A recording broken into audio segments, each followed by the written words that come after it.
It's great being part of RSE Day, continuing to use poetry and stories to communicate with each other. I think stories are really important. I think it's important to explain your history and your past. It's part of your identity, I think.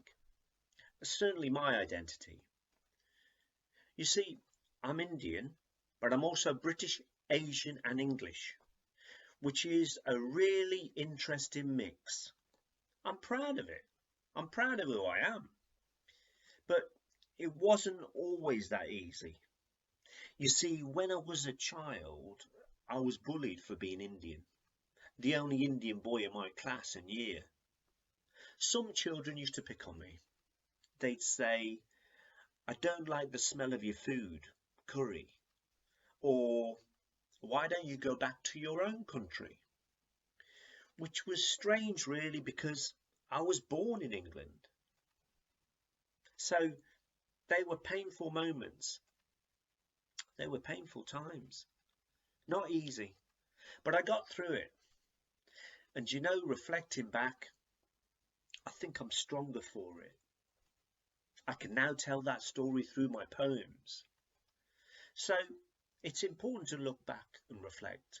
I reflect back now when I'm eating a curry in a restaurant and I think, how did I get here? And the answer to that question is, well, the British Empire is part of it, and my father's journey. You see, in the 50s, there was a shortage of workers. There were jobs to be filled in England. So the call went out to India, to Africa. Please come and work in England. Work in the NHS. Drive the buses and the trains. Work in the factories and the foundries. So my dad answered the call from the motherland, he called England. So in 1952, he arrived in England. He came here by boat and he arrived at the port. And the first thing he said, somebody's throwing pillowcase feathers from the sky. It was snowing. He thought they were pillowcase feathers. It was cold.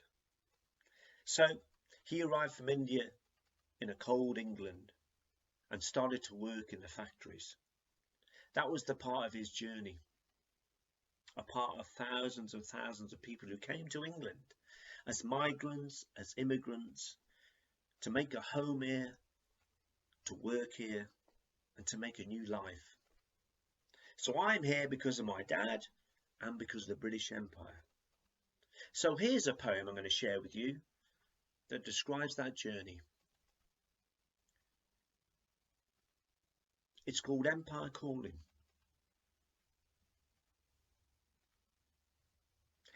How did I get here? Snapping on a poppadom, drinking Cobra beer. Who set this in motion? Dragging my father 3,000 miles across the ocean. A head full of dreams he couldn't abandon.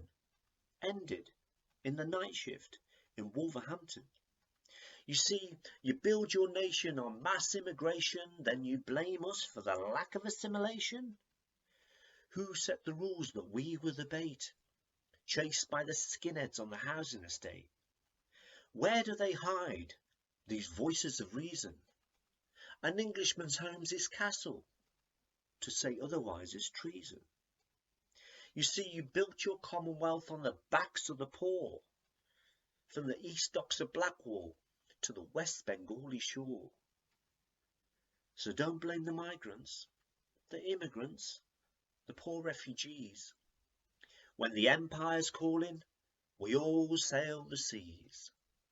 For 500 years, they've tried to divide us, it's true.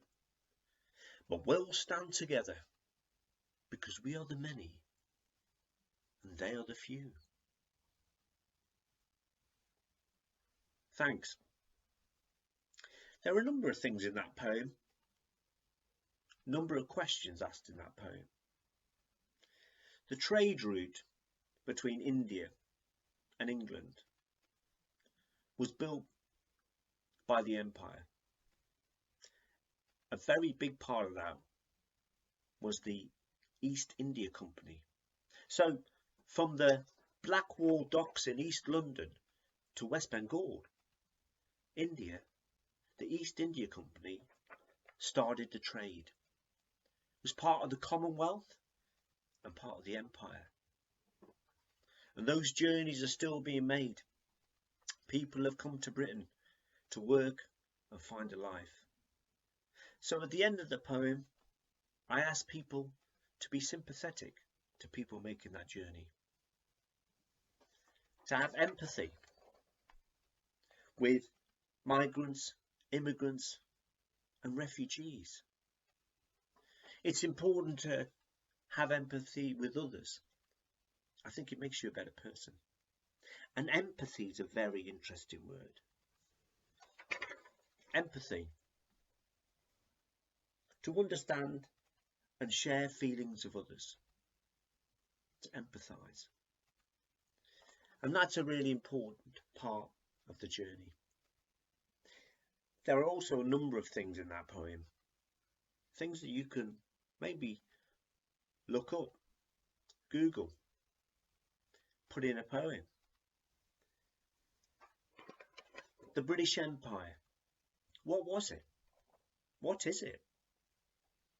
How did it start? Where is it now? Heritage. What is our heritage? Immigration. People coming here to make a new life. My father and the immigrants. Assimilation. An English identity.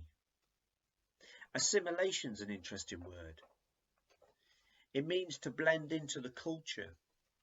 And I think it's important for people who want to blend into the culture and to be part of a culture, part of your identity. But it's also important to hold on to what you want to identify as, what you believe in. You see, England is made up of all kinds of people, all kinds of histories, backgrounds and cultures.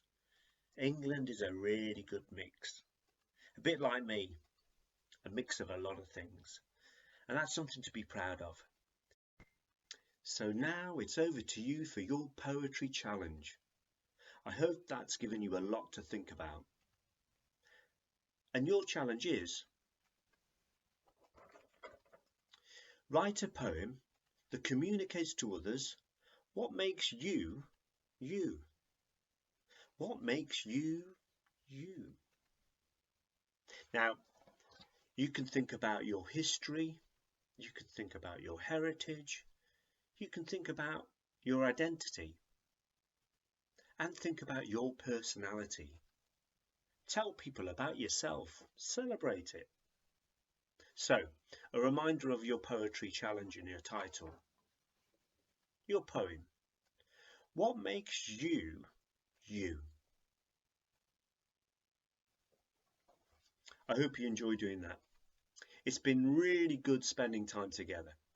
Keep on writing poetry and take care. I'll see you the next time. And for me, bye-bye. I'll see you next time.